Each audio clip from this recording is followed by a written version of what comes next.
వేసవి కాలంలో తీసుకోవాల్సిన జాగ్రత్తలు. అయితే ఇంకా మండుటెండలు ప్రారంభమయ్యాయి. ఈ యొక్క మండుటెండల్లో బయటికి వెళ్ళాలన్నా కూడా జాగ్రత్తగా వెళ్ళాలి. ఎందుకోసం అంటే ఈ యొక్క ఎండల వల్ల మనకు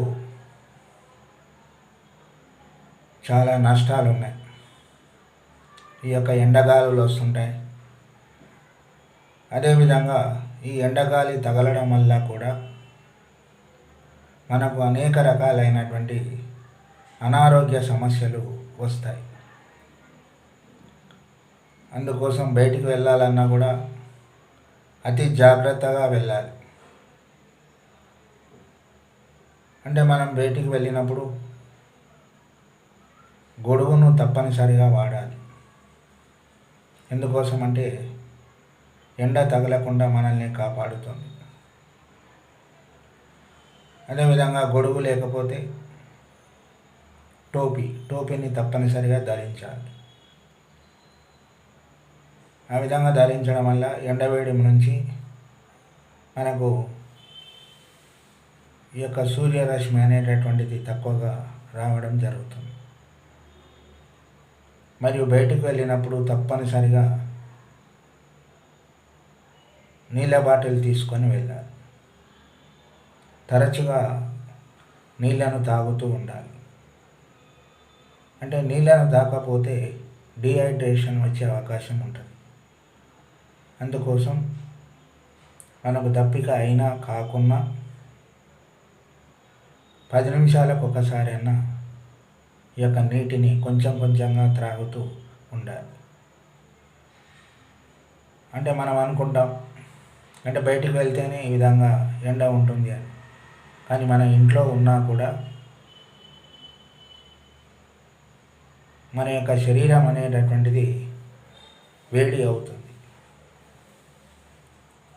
అందుకోసం చల్లగా ఉండేటటువంటి చల్లటి మజ్జిగను తాగాలి. అంటే పెరుగుగా కాకుండా పెరుగులో నీళ్లను కలుపుకొని ఖచ్చితంగా మజ్జిగను తాగుతూ ఉండాలి. అంటే బయటికి వెళ్ళిన తరపుడు కూడా మజ్జిగ కూడా మంచిగా వాడుతూ ఉండాలి, తాగాలి. అదేవిధంగా పండ్లను కూడా మంచిగా తినాలి. అంటే కరబూజ పండు కానీ నిమ్మరసం కానీ అంటే మనకు చలువ ఏదైతే ఇస్తుందో అది తప్పనిసరిగా మనం వాడాలి. ఎండాకాలంలో మరియు ద్రవ పదార్థాలను ఎక్కువగా ఆహారంలో చేర్చుకోవాలి.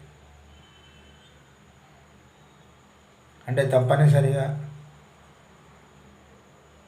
మజ్జిగను వేసుకొని అన్నంలో తినాలి. కొంతమందికి అలవాటు ఉండదు, మేము మజ్జిగన తినాం అనుకుంటాం, కానీ తప్పనిసరిగా తినాలి. ఒక 3-4 సార్లు అయినా కూడా మజ్జిగను తప్పనిసరిగా తాగాలి కూడా. అంటే కొంతమంది బయటికి వెళ్ళి వస్తుంటే కూల్ డ్రింక్స్ వాడతారు ఎక్కువ. ఈ థమ్స్అప్లు కానివ్వండి, అదేవిధంగా స్ప్రైట్లు కానివ్వండి, వాటికన్నా మంచిది మజ్జిగ మరియు మంచినీళ్ళు. ఇవి తరచుగా వాడుతూనే ఉండాలి, తాగుతూనే ఉండాలి. అంటే ఇవి తాగడం వల్ల ఏమవుతుందంటే మన యొక్క శరీరం వేడి నుంచి కొంత ఉపశమనం కలుగుతుంది. అందుకోసం తరచుగా ఈ యొక్క నీరు అన్నిటికన్నా ముఖ్య ఆధారం ఏంటంటే ఎండాకాలంలో నీరే. మనం బయటివి ఏవి కూడా తాగవలసినటువంటి అవసరం లేదు. తర్వాత మన ఇంట్లో దొరికేటటువంటి మజ్జిగ పల్చగా కలుపుకొని అదేవిధంగా మజ్జిగను తరచుగా తాగుతూ ఉండాలి. ఇంకా కొబ్బరి బొండాలు కొబ్బరి బొండాలు కూడా మంచివే. ఈ కొబ్బరి బొండం తాగడం వల్ల కూడా మన యొక్క శరీరంలో వేడి ఉంటే ఆ వేడి లేకుండా చేస్తుంది కొబ్బరి బొండం. అంతేకాని మనం రకరకాలైనటువంటి పానీయాలకు వెళ్ళాల్సినటువంటి అవసరం అస్సలే వద్దు. మనం డాక్టర్ల దగ్గరికి వెళ్ళినా కూడా ఇదే చెప్తారు. అంతే తప్ప మన ఇంట్లో ఉండేటటువంటి వాటిని మనం సేవించాలి.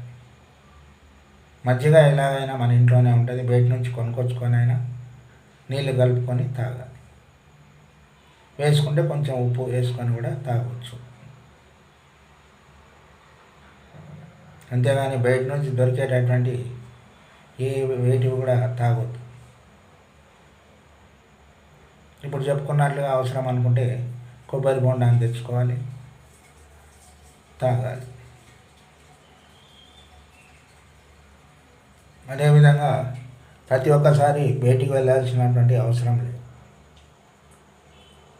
ఊరికే బయట తిరిగితే ఎండబడే కొట్టేటటువంటి అవకాశాలు చాలా ఉంటాయి. అందుకోసం బయటికి వెళ్ళినప్పుడు చాలా జాగ్రత్తగా వెళ్ళాలి. అదేవిధంగా ఇప్పుడు మనం చెప్పినటువంటివి ఏవైతే ఉంటావో గొడుగు కానీ టోపీ కానీ తప్పనిసరిగా పెట్టుకొని వెళ్ళాలి.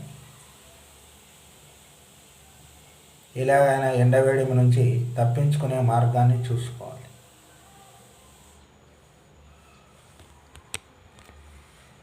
ఇప్పుడు ఎండాకాలంలో పిల్లలకు మరియు సెలవులు ఇస్తుంటారు. సెలవులు స్టార్ట్ అవుతాయి ఇంకా. మరి మీ యొక్క పిల్లలను మీరు ఇంటి దగ్గర తప్పనిసరిగా కాపాడుకునే బాధ్యత తల్లిదండ్రులది. పిల్లలకు తెలియక ఈతలకు వెళ్తుంటారు, అంటే బావిలో ఈత నేర్చుకోవడానికి వెళ్తారు. మరి అటువంటప్పుడు పిల్లలను చాలా జాగ్రత్తగా చూసుకోవాలి. ఎక్కడ పడితే అక్కడ పంపించవద్దు. మరియు ఎండల్లో తిరగడానికి వెళ్తుంటారు, అంటే మేము ఆటలాడుకుంటాం అది ఇదని ఎండలో బయటికి వెళ్తుంటాం. మీ పిల్లలను ఎట్టి పరిస్థితుల్లో కూడా బయటికి పంపవద్దు. ఎందుకోసం అంటే మరి మంచిగా ఉన్నప్పుడు పిల్లలను మంచిగా చూసుకునే బాధ్యత మీది. పిల్లల ఆటలకని బయటికి వెళ్ళి ఎండ కొట్టి అనేక రకాలైనటువంటి ఇబ్బందులు ఎదుర్కొనేటటువంటి పరిస్థితులు వస్తాయి. అందుకోసం పిల్లలను ఎప్పుడు కూడా బయటికి వెళ్ళనీయకండి. ఒకవేళ ఆడుకుంటామంటే సాయంత్రం అయిన తర్వాత, ఒకవేళ 6 అట్లా 6 గంటలకు అట్లా బయటకు పంపించవచ్చు, ఏం కాదు. అప్పుడు అంటే పిల్లలకు తెలియదు, మాకేం కాదులే అని చెప్పి వెళ్తుంటారు. కానీ పెద్దవాళ్ళమైనటువంటి మనం పిల్లలకు నచ్చజెప్పాలి. ఒకవేళ నచ్చజెప్తే వినకుండా మనం ఏం చేయాలి, 2 బెత్తంతో కొట్టాలి, తప్పేం లేదు. మనమైనా ఎవరి కోసం చెప్తామంటే పిల్లల కోసం. వాళ్ళు బాగుంటేనే మనం మంచిగా ఉంటాం. అందుకోసం పిల్లలను వినేటట్లుగా చూసుకునే బాధ్యత మరి మనది. అదేవిధంగా వృద్ధులు ఉంటారు, ముసలి వాళ్ళు. కానీ వాళ్ళు ఎక్కడ బయటికి వెళ్ళరు. కానీ వాళ్ళు ఇంట్లో ఉన్నా కూడా వాళ్ళ యొక్క శరీరం అనేటటువంటిది నీరసంగా ఉంటుంది. కాబట్టి వాళ్ళకు ఎక్కువగా వేడి వచ్చే అవకాశాలు ఉంటాయి. అందుకోసం వాళ్ళకు కూడా చేత కాదు. కాబట్టి తరచుగా మనమే వాళ్ళకు మంచినీళ్ళు కానివ్వండి, కొబ్బరి బొండాలు కానివ్వండి తాగిపిస్తూ ఉండాలి. అదేవిధంగా మనమే కాకుండా పక్షులు ఉంటాయి, పావురాలు కానివ్వండి, కాకులు కానివ్వండి, కోళ్ళు కానివ్వండి, అంటే ఇట్లా జీవరాశులు అయితే వాటికి కూడా మనం యొక్క మిద్దెల మీదను అదేవిధంగా బయటను కొన్ని మూకుట్ల వాటర్ పెడితే నీళ్ళు పెడితే మరి అవి వచ్చి కూడా వాటి యొక్క దాహం తీర్చుకుంటాయి. అంటే మూగజీవులకు చేయడంలో తప్పు లేదు, మనకు కొంత పుణ్యమైన వస్తుంది. అంటే మనం మనుషులం కాబట్టి మనకు తెలివి జ్ఞానం ఉంది కాబట్టి మనకు దాహమైన ఆకలైనా మనం తీర్చుకుంటాం. కానీ వాటికి నోరు లేదు కాబట్టి మనమే మూగజీవుల పట్ల జాలి దయ చూపించి వాటికి సరైనటువంటి ఆహారాన్ని గింజలు వేసి అదేవిధంగా కొన్ని మూకుట్లలో నీళ్ళు పోసి పైన బిల్డింగ్ పైన లేకపోతే మన ఇంటి ముందు ఇంటి ఆవరణలను పెడితే అవి వచ్చి దాహాన్ని తీర్చుకుంటాయి. అందుకోసం మనమే కాకుండా సకల జీవరాశుల పట్ల కూడా ఈ యొక్క జాలి దయను మనం చూయించాలి. ఎందుకంటే అవి అడగలేవు. అందుకొరకు ఇటువంటి పరిస్థితి మనకు వచ్చినప్పుడు ఈ ఎండాకాలం మనం ఏ విధమైనటువంటి జాగ్రత్తలు తీసుకుంటున్నామో మరి వాటికి కూడా మనం ఉన్న దాంట్లో వాటికి కూడా సహాయం చేస్తే అవి కూడా మంచిగా మనతో పాటు బ్రతుకుతాయి. అందుకోసం మూగజీవుల పట్ల కూడా మనం జాలి దయను చూపించాలి.